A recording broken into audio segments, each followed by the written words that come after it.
आगाज में आपको बताएं कि Karachi side super highway industrial area factory में आतिशज़दगी का वाकया पेश आया है। फायर ब्रिगेड और रेस्क्यू की 10 गाड़ियां आग बुझाने में मसरूफ अमल हैं, जबकि तौलिया फैक्ट्री में लगने वाली आग को फैलने से रोक दिया गया। मजीद तफसीलात जानेंगे खुर्रम गुलजार से। खुर्रम, अपडेट कीजिएगा।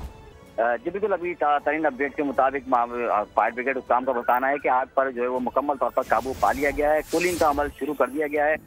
10 गाड़ियां फायर ब्रिगेड की थी, जिसमें KMC फायर ब्रिगेड की 5 और रेस्क्यू 112 की 5 गाड़ियां इन्होंने मिलकर आग पर काबू पाया है। आग जो है वो side super highway IQ board के करीब एक तौलिया फैक्ट्री है जहां पे लगी थी।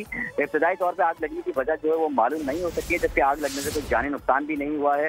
तमाम माली नुकसान के बारे में आग पर मुकम्मल काबू पाने के बाद, कुलिंग के अमल के बाद तखमीना लगाया जाएगा कितने मालियत का जो है वो नुकसान हुआ है, जबकि आग पर 1.5 घंटे की जद्दोजहद के बाद काबू पाया गया है। जी ठीक है खुर्रम, आपका बहुत शुक्रिया। सब्सक्राइब करें और बेल दबाएं ताकि कोई खबर रह न जाए।